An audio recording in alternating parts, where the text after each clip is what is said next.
Hello students. आज के इस वीडियो में हम शेरशाह सूरी के प्रशासन के विषय में अध्ययन करेंगे। इसका जो पिछला वीडियो था उसमें हमने शेरशाह सूरी का जो साम्राज्य विस्तार है, उसकी जो विजय हैं, उसके बारे में अध्ययन किया था। शेरशाह ने एक छोटे समय के लिए, बड़े अल्पकाल के लिए भारत पर शासन किया था, लेकिन उन्होंने जो है शेरशाह ने कुछ ऐसे कार्य किए जिनकी वजह से उसको आज भी याद किया जाता है। शेरशाह न केवल एक सफल विजेता और महान कूटनीतिज्ञ था, वरन एक श्रेष्ठ प्रशासक भी था। Doctor KR. कानूनगो के अनुसार शेरशाह अकबर महान से अधिक रचनात्मक प्रतिभा का धनी और उससे अधिक राष्ट्र निर्माता था। शेरशाह की प्रशासनिक योग्यता के अंकुर हमें उसके पिता की जागीर के प्रबंधक के रूप में दिखाई देते हैं, जो उसने अपने पिता की जागीर का प्रबंध संभाला था।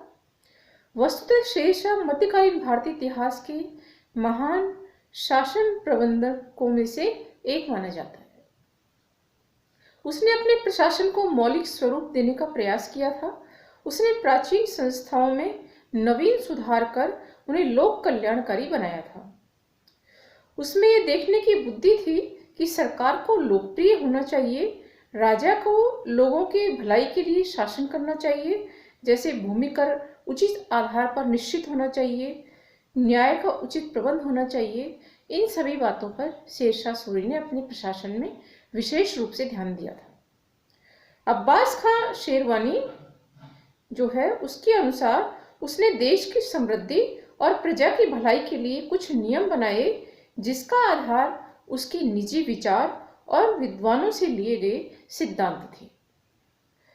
हम बात करेंगे शेरशाह सूरी के केंद्रीय प्रशासन के बारे में। शेरशाह का शासन एकतांत्रिक था, अर्थात उसमें जो राजा है वो सर्वोपरि था।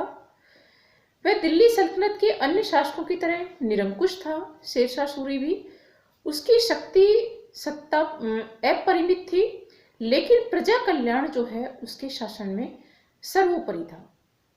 यद्यपि उसके पास मंत्री थे, किंतु वे केवल उसकी आज्ञा का पालन करते थे। प्रशासन का प्रत्येक कार्य शेरशाह स्वयं देखता था, चाहे कार्य छोटा हो या फिर बड़ा। उसने अपने केंद्रीय शासन को 4 प्रमुख और 2 गौण विभागों में बांटा हुआ था। पहला जो विभाग था वो था दीवाने वजारत। इस विभाग का मंत्री वजीर कहलाता था। इसका मुख्य कार्य वित्त और राजस्व संबंधी जो काम होते थे उनको संपादित करना इसका मुख्य कार्य था। एक तरह से यह वित्त मंत्री था। यह अन्य विभागों का निरीक्षण भी कर सकता था। साम्राज्य के आय व्यय का प्रबंधन इसी के अधीन होता था। जो दूसरा विभाग था वो था दीवाने आरिज। यह सैन्य विभाग था। इसका मंत्री दीवाने आरिज ममालिक कहलाता था। सैनिकों की भर्ती करना, उनमें अनुशासन कायम रखना, रसद आदि का प्रबंध करना, अस्त्र शस्त्रों का प्रबंध करना इसके मुख्य कार्य होते थे। तीसरा जो विभाग था केंद्रीय प्रशासन में, शेरशाह के केंद्रीय प्रशासन में, वो था दीवाने रसालत। यह विदेश विभाग था और इसका मंत्री विदेशों से आने वाले राजदूतों से संपर्क स्थापित करता था और कूटनीतिक पत्र व्यवहार करता था। चौथा जो विभाग था केंद्रीय प्रशासन का वो था दीवाने इंशा। यह सरकारी कागज पत्रों का अधिकारी था। शाही घोषणाओं का प्रारूप तैयार करना इसका काम था। राज्य के अधिकारियों से पत्र व्यवहार भी यही किया करता था। दूसरे शब्दों में ये राजकीय कागज पत्रों का रिकॉर्ड रखता था। पांचवा विभाग था दीवाने कजा। इसका मुखिया प्रधान काजी होता था, जो अन्य अभियोगों की जो है सुनवाई करता था और ये साथ ही न्याय का कार्य भी करता था। प्रधान काजी न्याय का काम करता था। छठा जो विभाग था वो था दीवाने बरीद या फिर दरोगा-ए-डाक चौकी। यह गुप्तचर विभाग था। राज्य में होने वाले प्रत्येक महत्वपूर्ण घटना की सूचना देना राजा को इसी का कर्तव्य था, इसी का कार्य था। यह डाक का कार्य भी करता था, अर्थात महत्वपूर्ण डाक पहुंचाने का कार्य भी इसी के द्वारा, दीवाने बरीद के द्वारा ही किया जाता था। एक अन्य विभाग भी था जिसको खान-ए-सामा के नाम से पुकारा जाता है। बादशाह के महलों के प्रबंधन में नौकरों पर नियंत्रण रखने वाला एक अधिकारी होता था जो राजमहल की व्यवस्था संभालता था। इसको खान-ए-सामा के नाम से बोला जाता था। हम बात करेंगे शेरशाह सूरी के प्रांतीय प्रशासन के बारे में। अपने प्रशासन को सुचारू रूप से चलाने के लिए शेरशाह ने उसे जो है अनेक भागों में बांटा हुआ था, लेकिन इस बंटवारे के संबंध में विद्वानों में मतभेद है कि शेरशाह सूरी ने अपने प्रशासन को किस निचली इकाई में बांटा था। डॉक्टर कानूनगो के अनुसार शेरशाह ने अपने साम्राज्य को सरकारों में बांटा था। सरकार एक प्रांत की तरह इकाई होती थी। डॉक्टर परमात्मा शरण के अनुसार उसने अपने साम्राज्य को प्रांतों में बांटा था। Doctor AL. श्रीवास्तव के अनुसार शेरशाह सूरी ने अपने साम्राज्य को इक्ता में बांटा था। प्रत्येक सरकार या प्रांत में दो मुख्य अधिकारी होते थे, शिकदार-ए-शिकदारान जो मुख्य शिकदार होता था और दूसरा मुख्य मुंसिफ या मुंसिफ-ए-मुंसिफान।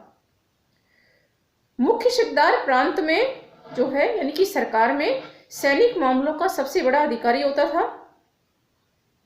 यह फौजदारी मामलों की सुनवाई भी करता था। परगनों के शिकदार इसके अधीन होते थे, अर्थात एक सरकार में अनेक परगने होते थे। मुख्य मुंसिफ या मुंसिफान जो है वो सरकार का यानी प्रांत का सबसे बड़ा राजस्व अधिकारी था। दीवानी मामलों की सुनवाई भी करता था और फिर निर्णय देता था। यह सरकार में राजस्व वसूली करवाता था। यह परगने के मुंसिफों पर नियंत्रण रखता था। अब्बास खां शेरवानी के अनुसार शेरशाह के साम्राज्य में 66 सरकारें थी, यानी 66 प्रांत बने हुए थे। हम बात करेंगे शेरशाह सूरी के परगने के प्रशासन के बारे में।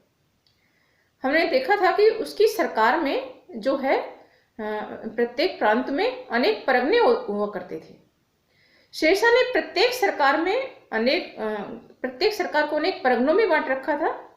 प्रत्येक परगने में एक मुंसिफ, एक शिकदार, एक खजांची या फौजदार और 2 कारकुन होते थे। 2 कारकुन लेखक होते थे। शिकदार सरकार के मुख्य शिकदार के अधीन काम करता था। जो परगने का शिकदार था वो मुख्य शिकदार के अधीन यानी सरकार का प्रांत का जो मुख्य शिकदार होता था उसके अधीन काम करता था। इसके पास एक सेना की टुकड़ी होती थी जिसके द्वारा वो परगने में शांति व्यवस्था स्थापित करता था। मुंसिफ परगने का राजस्व अधिकारी था। यह परगने में दीवानी मामलों की सुनवाई करता था। यह सरकार के मुख्य मुंसिफ या मुंसिफान के अधीन हुआ करता था। फौजदार यानी खजांची परगने का खजांची होता था। 2 कारकुन लिपिक होते थे जो राजस्व का लेखा जोखा रखते थे। एक हिंदी में और दूसरा फारसी में हिसाब किताब रखता था। इसके बाद हम बात करेंगे शेरशाह सूरी के ग्राम प्रशासन के बारे में। शासन की सबसे छोटी इकाई गांव थी। प्रत्येक गांव में एक मुकद्दम होता था जो किसानों से राजस्व वसूल करके राजकोष में जमा करवाता था। यह अपराधियों का पता लगाकर उन्हें पकड़वाने का कार्य करता था। मुकद्दम के अतिरिक्त पटवारी और चौकीदार भी होते थे। पटवारी भूमि का हिसाब किताब रखता था और ग्राम में एक ग्राम पंचायत भी होती थी जो गांव की सुरक्षा व साफ सफाई का कार्य करती थी, साथ ही झगड़ों का निपटारा भी किया करती थी। तो इस तरह शेरशाह सूरी का जो प्रशासन है बड़ा सुव्यवस्थित था और इस प्रशासन की वजह से ही जो है शेरशाह सूरी को हमेशा जो है आज भी याद किया जाता है।